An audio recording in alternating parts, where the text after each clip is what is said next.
Alaka mga kababayan, ha? Talagang nakakabahala ito para sa isang Pangulo ng bansang Pilipinas. Mayroon tayong napanood na video at ipapanood ko din sa inyo mga kababayan kung ano nga ba ang ibig sabihin nito na habang siya ay nagsasalita sa harap ng maraming tao, sa harap ng camera, habang nagsasalita siya mga kababayan, may lumalabas na dugo sa kanyang bibig. Ang tanong ko lang, ano kaya ang dahilan nito? Ha?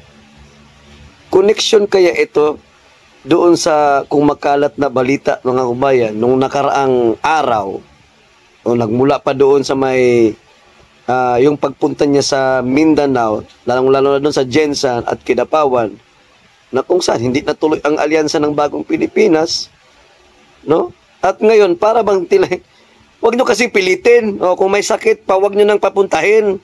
Ayan tuloy, nakikitaan kayo ng butas na talagang totoo siguro yung mga sabi-sabi na mayroon ngang sakit sa kidney itong Pangulo natin sa bansang Pilipinas. Pero itong administrasyon, or kung sino mang nasa likod niyan, bakit parang pinipilit ninyo na huwag kayong matakot? Ha? Huwag kayong matakot na malaman ng taong bayan kung may sakit man yan, pagpahingahin nyo.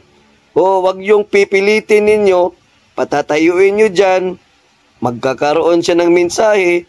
Wala naman din kwenta yung mensahe niyan, pastilan. Wala din naman ng kwenta yung mensahe, papahingahin nyo na lang.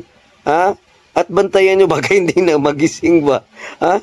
Kasi naman, no, ito siguro yung sinasabi na ni Ma'am BP Sara Duterte na ang gaba talaga ba? Di magsaba. Uy, ha? Ito na nga siguro yung dahilan na unti-unti na siyang binibisita ng kanyang anghel. Yung anghel sa kadiliman ba? Ha?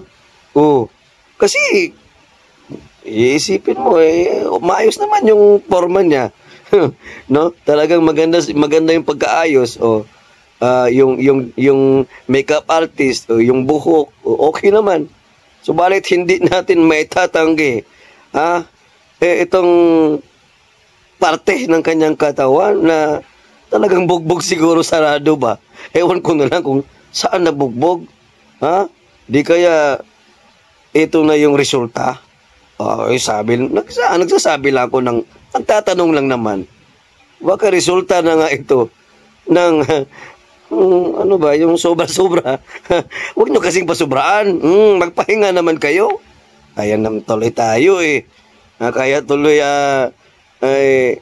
kahit anong tago ninyo, talagang katawan na mismo ang magpapakita ng imahe na hindi, no?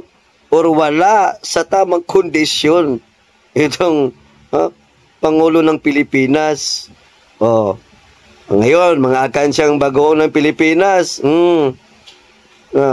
ito ba yung presidente ninyo? Ito yung talagang masugid na nagpo-promote sa inyo sa mga campaign period. Na kung saan, Mindanao nga no? Sinusuka na kayo, lalong-lalo na sa buong Pilipinas at sa abroad. Hanggang Luzon na lang yata yung rally ninyo, mga kababayan ninyo, mga alkansya ng Bagong Pilipinas. Ito po yung video. Panoorin natin, no? At kayo na mag-react kung ano yung komento ninyo, no? I-send nyo lang down dyan sa comment section o sa comsec na lang tayo mag-abot, ha? Kasi tayo po ay medyo aware lang, no? Sa kalusugan niya. Kasi tao pa din yan. Kahit ano mang sabihin natin yung politika at saka sa tunay na buhay, no? Kasi pera-pera man yan sila. O, sakim sa kapangyarihan, laging nanggigipit ng kapwa-tao, walang utang na loob, ipinalibing ang tatay, pero sa kanila parang nonsense lang ginawa ng mga Duterte. O ngayon, i-impeach si Sara Duterte, pinadala si Tatay Digong sa Dahig Netherlands. O eto na siguro, ang sumpa. O mga kabayan, eto na po yung video. Ay tamang-tama po ang nangyari po rito dahil nung naghahanda po kami para dito sa paggunita ng Araw ng Kagitingan ay nasama po sa usapan at dapat naman kung tayo ba ay nagbibigay ng dangal sa ating mga nasawi na mga kasama, ay kailangan ang ating pangako sa kanila at ay lagi natin sinasabi, kahit ano pang mangyari, ang inyong mga pamilya ay aalagaan natin, hindi po namin pababayaan. Sabi nila sa akin, masyado kasi mahaba ang proseso, mahaba ang komplikado, mga documentary requirements at kung ano-ano. Ay kako, hindi siguro tama yan. Dahil bakit naman mahaharang ang ating ibinibigay na tulong sa mga pamilya ng mga nasawi? Bakit mahaharang? Dahil maraming masyadong hinihingi na dokumento, maraming masyadong proseso, ang punot dulo ay nagiging matagal na, nagiging masyadong matagal ang pagbigay ng mga benepisyo na ito. Kaya't ang aming ginawa ay sabi ko, kami na, tayo na ang magbuo ng mga dokumento. Tayo na ang mag-ayos ng kanilang mga pangangailangan upang... O diba mga kabayan, hindi po edited iyon.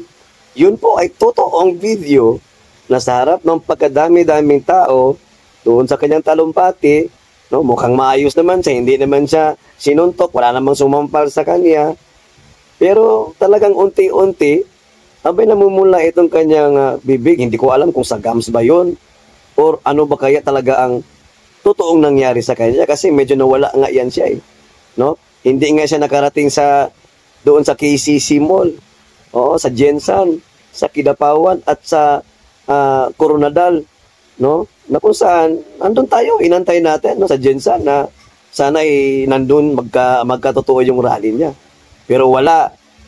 Pero dito mga kabayan, magtataka ka, ano kaya, no, ang posibleng dahilan or paliwanag dito na yung presidente naman bago magsalita, inaayos yan, no?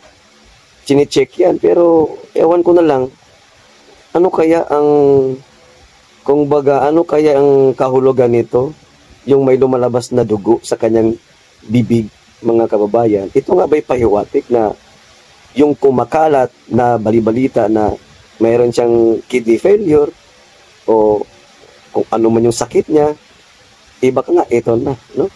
Ito na yung sign na medyo talagang totoo ang kumakalat na balita na may lubhang karamdaman.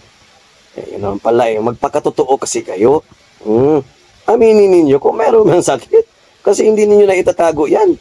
Ayan tuloy, ayan kitang-kita na po ng taong bayan. Kahit ano man yung deny ninyo, tago ninyo. Kagaya ni Kukat, tago ng tago. Edit dito, edit doon. Nandito na daw sa bansang Pilipinas, pero wala pa naman kung ano na ang totoo. Iyan ang totoo. Totoong kahihiyan. No? Lalong-lalo na ikaw pa ang Pangulo ng bansang Pilipinas at nililihis ninyo ang taong bayan, nililihis ninyo ang nangyayari sa bansang Pilipinas na kung saan takot kayo na mapagsabihan na walang kwenta itong gobyerno natin ngayon. Ito lang muna, maraming salamat.